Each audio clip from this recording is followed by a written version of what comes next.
ئەندامانی کۆمەڵی ئیسلامی لە ئیداری گرمیانەوە بە کۆمەڵێک هیوا و ئومێدەوە چاوەڕوانی بەستنی کۆنگرەی چوارەمی حزبەکەیان دەکەن تاکو لەو ڕێگەوە پەرە بە خەباتی مەدەنیانە بدەن و خزمەتی زیاتری دەڤەرەکەیان بکەن. بەڵێ ئێمە وەکو ئەندامانی کۆنگرە لە گەرمیان سوپاسی ئامادەسازی ئەو برانیکەوە ئامادەسازیان کرد بۆ کۆنگرەوە ئێمە بە هیوایەکی وەکو بڵێن سەرجەم کۆمەڵی ئیسلامی بە هیوا ڕوون ئەم کۆنگرەی چواری کۆمەڵی ئیسلامی ئینشاڵڵا کۆنگرەی سەرکەوتوو بێ و داواکارین قیادەی کۆمەڵی ئیسلامی بتوانێت موقفی جوامێرانە هەروەکو چۆن لە ڕابردووە موقفی جوامێرانە و باشیان نواندە چی لە فراکسیۆنی کۆمەڵ چی لە ئەندامانی قیادە کۆمەڵی مەڵەوەخەنە سەر و مەڵانی ڕابردویان و بتوانین ڕوویەکی گەشی جوانی ئیسلام بە جەماوەری کوردستان پیشان بدەین هەروەکو چۆن لە ڕابردووە پیشانمەدا ئینشاڵڵا تەعالا. دیارە ئێمە وەکو ئەندامانی کۆنگرەی چواری کۆمەڵی ئیسلامی کە بەو هیوایەی کە کۆمەڵی ئیسلامی ئەم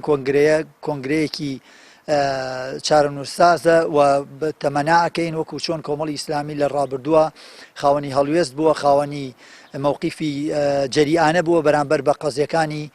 کوردستان و بابەتی مافی هاوڵاتی و خەڵکی خۆی و هیوادارین ئینشاڵڵا ئەم کۆنگرە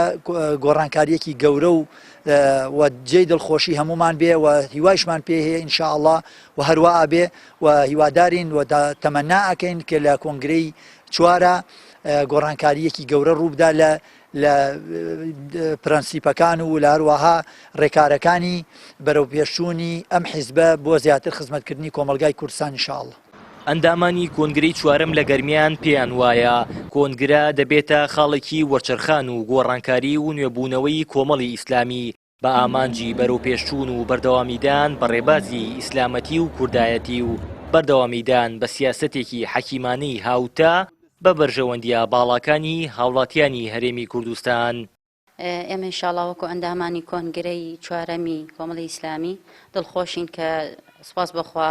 خی گەورە دەرفەت تێکی ڕەخسان کە لەم ڕۆژانەی داهاتووە کۆنگرە ببەسترێت و ئینشاءڵڵا خی گەورە ئەم کۆنگرە بەرەو سەرکەوتنێکی زۆر گەورە بوات و ئێمە هیوامان بەو برایانەی خۆمان هەیە لە سەرەوە کە توانای باشیان هەیە و چالاکن و تواناکانی خۆیان خستوەتە گەڕ و خزمەتی ئەم خەڵکی خۆمانەی پێ ئەەکەن ئەم خەڵکی کوردستانە ئەم خەڵکە داماوەی کە بەدەست ئەم سیاست دارانەوە بەدبەخت بوون داماو بوون ئینشاڵڵا ئێمە متمانەمان پێیان هەیە و هیوادارین ئینشاڵڵا ئەو توانای هەیە نەبی خەنە گەڕ و زیاتر خزمەتی خەڵکی خۆمانی پێ بکەن. بە ئومێدی بەڕێوەپێچوونی کاروانی کۆمەڵی ئیسلامی وەکو ئەندامانی کۆنگرە لە گەرمیان ئینشاڵڵا پشتیوان بەخوای گەورە بەشدار دەبین لە بەستنی کۆنگرەی چوارەمی کۆمەڵی ئیسلامی کوردستان بە ئومێدین کۆنگرە بێتە خاڵێک بۆ زیاترکردنی و هەڵوێستە و کارە باشانەی کە لە ڕابردوودا کۆمەڵی ئیسلامی ئەنجامی داوە و مایشانازی ئەندامان و لایەنگرانی کۆمەڵی ئیسلامی بووە وە لە داهاتووشدا ئینشاڵڵا زیاتر بکاتەوە لەسەر هەڵوێستە بیورانە و کار بکار بۆ زیاتر خزمەتکردنی هاوڵاتیانی هەرێمی کوردستان ئینشاءڵڵا. 18 و 19 ئەم مانگە کۆنگرەی چوارەمی کۆمەڵی ئیسلامی لە شاری سلێمانی بەڕێوە دەچێت لە ئیداری گەرمیانیشەوە 40 ئەندامی کۆنگرە وەک نوێنەری کۆمەڵی ئیسلامی لە دەڤەرەکە بەشداری کۆنگرە دەکەن و ڕاو پێشنیار و سەرنجەکانیان بۆ گەشەپێدانی کاری حیزبەکەیان دەخەنە ڕوو. هاوار محەممەد کەناڵی ئاسمانی پەیام گەرمیان.